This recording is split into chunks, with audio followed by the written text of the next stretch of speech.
चिदानंद लीला का गायन करते हैं तो वाणी भी चिदानंद हो जाती है।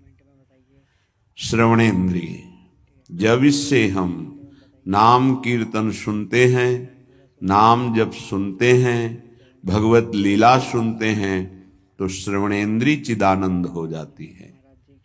ऐसे समस्त इंद्रियां जब केवल आराध्य देव के प्रति समर्पित होकर क्रियान्वित होती हैं तो उनमें ये सामर्थ्य आ जाती है कि उपासक की श्रवणेन्द्रिय निकुंज में प्रिया प्रीतम क्या बात कर रहे हैं ये सुनाई देने लगता है। निकुंज में प्रिया प्रीतम कैसी शोभा से विराजमान है ये दिखाई देने लगता है। आज कौन से सौरभ का लेप किया गया ये घ्राणेन्द्रिय से पता चलने लगता है।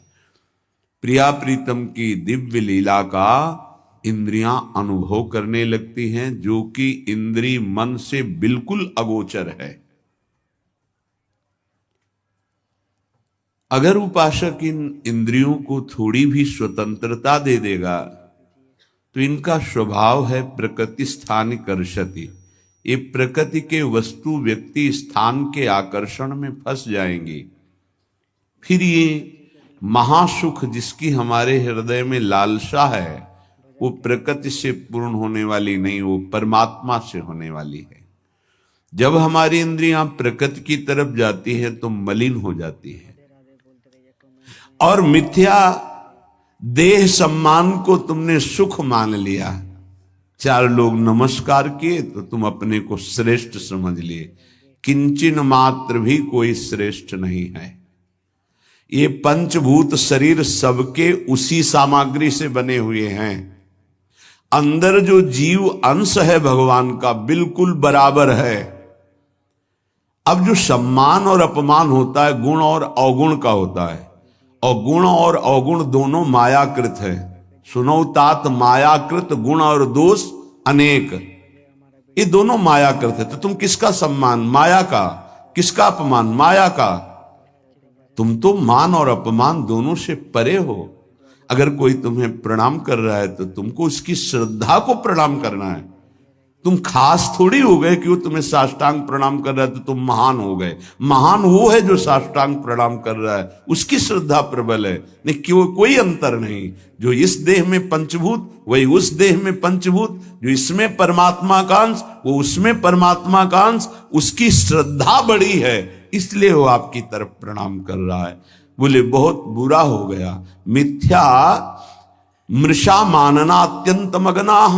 मैं झूठ मूठ अपने को बड़ा मानकर सम्मान प्राप्त करने की लालसा, सम्मान स्वीकार कर लिया तो हृदय अपवित्र हो गया।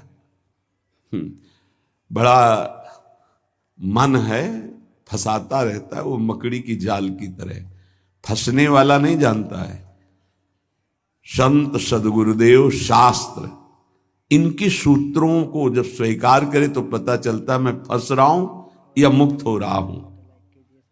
श्रीपाद कह रहे हैं कि देखो, जनेन्द्रिय ने फंसा दिया काम भोग में, नेत्रेंद्रिय ने फंसा दिया रूप में। सच्ची अगर सावधान न रहे तो ऐसे ऐसे फंसाव हैं कि जीवन ही नष्ट हो जाता है, पूरा जीवन।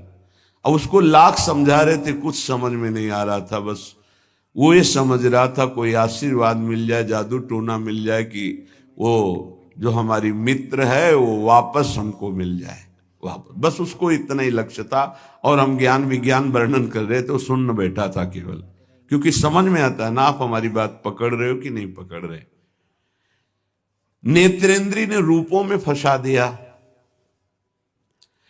हृदय मलिन हो गया सम्मान प्राप्त करने की लालसा से।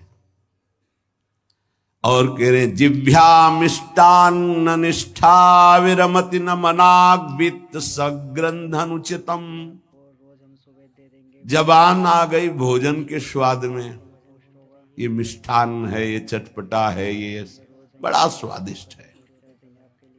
जिभ्या रसेंद्री यदि भोजन के स्वाद में मगन है तो राधा नाम सुधा रसम का स्वाद नहीं ले पाएगी। उचित आहार जो भगवत प्रसाद रूप है उसको डाल लेते हैं, उसके प्रति हम आसक्त नहीं होते, स्वाद दृष्टि नहीं रखते। पूर्व के संत भगवान के दर्शन होते थे, खप्पर रखते थे नारियल का। नारायण नारायण, दाल खीर रोटी जो भी मिला खप्पर में डाला, मिलाया।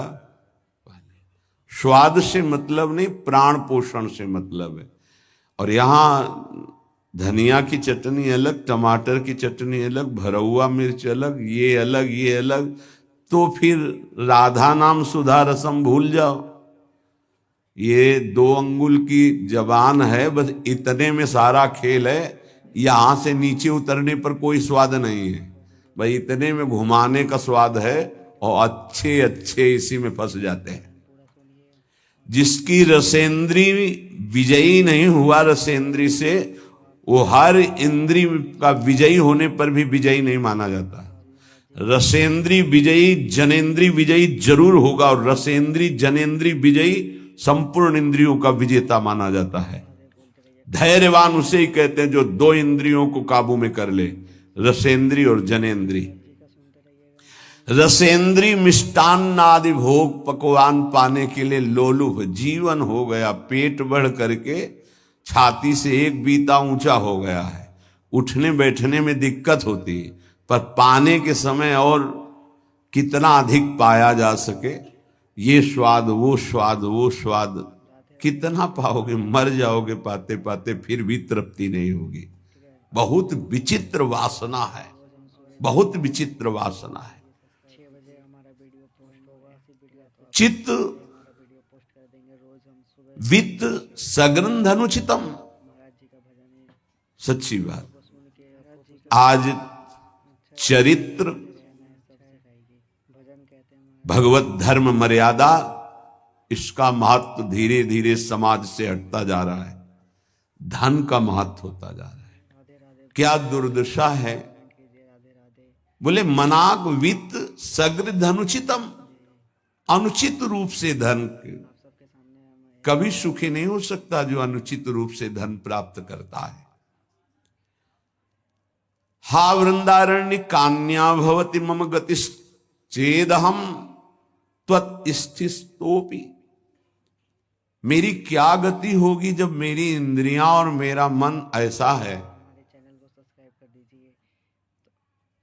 मैं आपका आश्रय लेता हूं, आपका वास स्वीकार करता हूं।